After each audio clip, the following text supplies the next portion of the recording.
IPS 5J. Pada kesempatan pagi hari ini, saya akan menjelaskan kepada kalian semua tentang mata pelajaran sejarah. Namun, sebelum kita belajar mengenai mata pelajaran sejarah, saya mengingatkan kembali kepada kalian semua untuk tetap menjaga kesehatan, memakai masker, sering mencuci tangan, dan jaga jarak agar tubuh kita tetap sehat dan kuat. Baik, langsung saja kita belajar mengenai mata pelajaran sejarah. Pada kesempatan hari ini, saya akan menjelaskan sejarah tentang perlawanan-perlawanan rakyat Indonesia kepada bangsa asing untuk memperjuangkan kemerdekaan negara kita.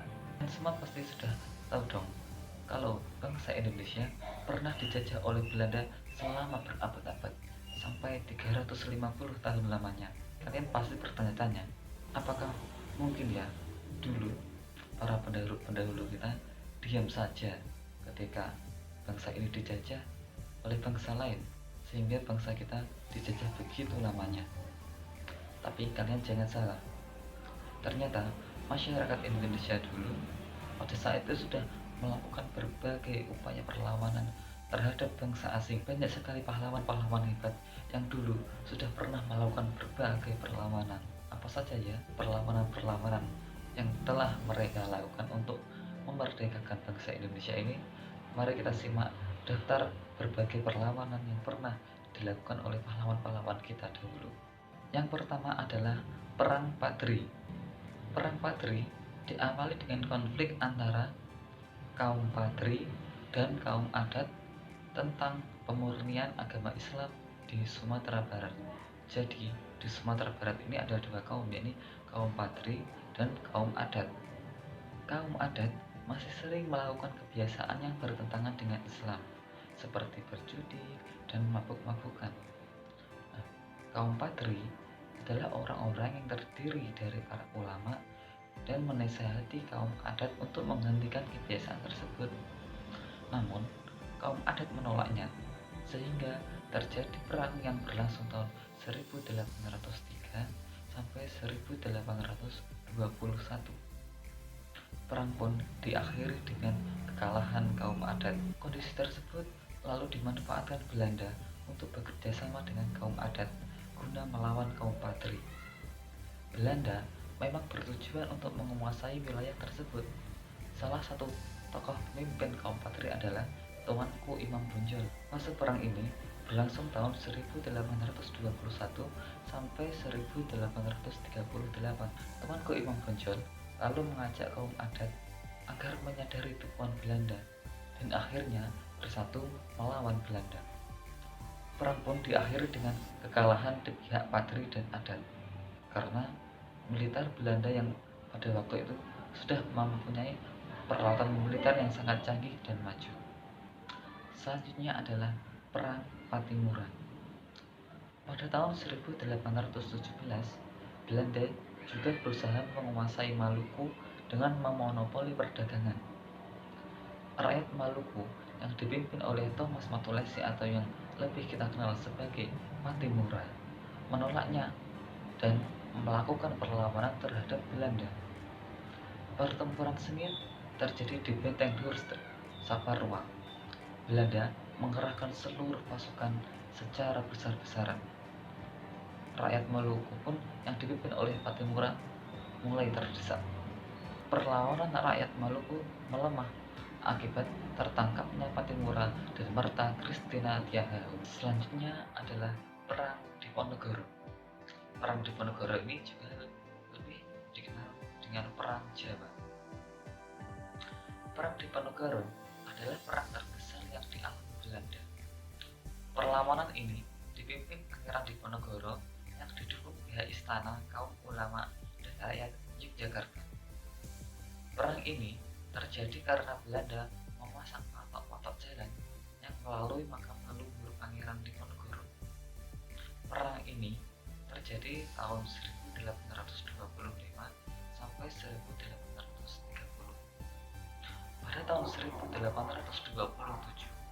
Belanda memakai siasat perang bernama Bentengstelsel, yaitu setiap daerah yang dikuasai didirikan benteng untuk mengawal menguasai daerah sekitarnya. Antara satu benteng dan benteng lainnya dihubungkan dengan pasukan gerak cepat, sehingga ruang gerak pasukan Diponegoro dipersempit. Namun, benteng Stelzil belum mampu mematahkan serangan pasukan Diponegoro. Belanda akhirnya menggunakan tipu muslihat dengan cara mengajak berunding Pangeran Diponegoro. Padahal sebenarnya itu berupa penangkapan. Setelah penangkapan, gerak pasukan Diponegoro mulai melemah. Belanda akhirnya dapat memenangkan perang tersebut. Namun dengan kerugian yang besar karena perang tersebut menguras biaya dan tenaga yang banyak. Selanjutnya adalah Perang Jagaraga di Pulau Bali. Perang ini terjadi akibat protes Belanda terhadap hak Taman Karang, yaitu aturan yang memberikan hak kepada kerajaan-kerajaan Bali untuk merampas kapal asing beserta muatannya yang terdampar di Bali. Protes ini tidak membuat Bali menghapuskan hak Taman Karang, sehingga perang kukutan atau habis-habisan antara kerajaan-kerajaan yang dipimpin I Gusti Ketut Jelanthe dengan Belanda terjadi. Belanda pun berhasil menguasai Bali karena kekuatan militer yang lebih unggul. Selanjutnya ialah Perang Banjar. Perang ini dilatar belakangi oleh Belanda yang ingin menguasai kekayaan alam Banjar, serta keikutcampuran Belanda dalam urusan kesultanan. Akibatnya, rakyat yang dipimpin Pangeran Hidayatullah dan Pangeran Antasari melakukan perlawanan terhadap Belanda sekitar tahun 1859. Serangkaian pertempuran terus terjadi hingga Belanda menambahkan kekuatan militernya. Pasukan Pangeran Hidayatullah kalah karena pasukan Belanda lebih unggul dari segi jumlah pasukan, keterampilan perang pasukannya, dan peralatan perangnya. Perlawanan rakyat Banjar mulai melemah ketika Pangeran Hidayatullah tertangkap dan dibuang ke Pulau Jawa. Sementara itu, Pangeran Antasari masih melakukan perlawanan secara gerilya hingga selanjutnya ialah Perang Aceh. Perang Aceh dilatar belakangi Traktat Sumatera tahun 1871 yang menyebutkan bahwa Belanda bebas meluaskan wilayah di Sumatera termasuk Aceh. Hal ini ditentang oleh Teku Cik Didero, Cut Mutia, Teku Umar, Cut Nyadin, dan Panglima Polim. Belanda mendapatkan perlawanan sengit dari rakyat Aceh. Rakyat Aceh berperang dengan jihad, sehingga semangatnya untuk melawan Belanda sangat kuat. Untuk menghadapinya, Belanda mengutus Southard untuk meneliti budaya dan karakter rakyat Aceh. Ia menyarankan agar pemerintah Belanda menggembur pertahanan Aceh bertubi-tubi agar mental rakyat semakin terkikis dan memecah belah rakyat Aceh menjadi beberapa kelompok. Selanjutnya adalah perlawanan rakyat Batak.